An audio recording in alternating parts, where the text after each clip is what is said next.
Negligence അങ്ങനെ ഒന്നും അറിയില്ല. അവരെ മൊഴി എടുത്തുകൊണ്ടൊക്കെയാണ് നോക്കി പറയാം. അല്ല നമുക്കൊന്നും നമ്മൾ മൊഴി എടുക്കട്ടെ, മൊഴി എടുക്കുന്നുണ്ട്, എടുത്തിട്ട് പോയി ചെയ്യാം. അല്ല ഞാനതില്ല മൊഴി എടുത്തുകൊണ്ടിരിക്കുന്നു ഇവിടെ കേട്ടോ. ആ കുട്ടിയുടെ സർജറിയിലെ എല്ലാം നമ്മൾ ചെയ്യുന്നുണ്ട്. ഇപ്പം ഡോക്യുമെൻറ്റ്സ് ഒക്കെ എടുത്തിട്ടുണ്ട്.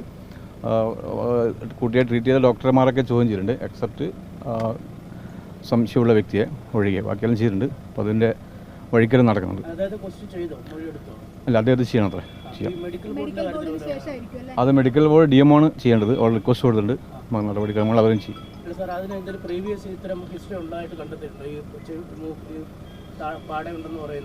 അല്ല അതിപ്പോൾ നമുക്ക് ടെക്നിക്കൽ മെഡിക്കൽ ആസ്പെക്റ്റിൽ നമുക്കൊന്നും പറയാൻ പറ്റില്ല. അപ്പോൾ അത് അവരെന്നെ ബോർഡാണത് അതിൻ്റെ ഡിസിഷൻ പറയേണ്ടത്. ഓ തീർച്ചയായിട്ടും ആ ഡോക്ടർ എടുക്കും, സംശയമില്ല.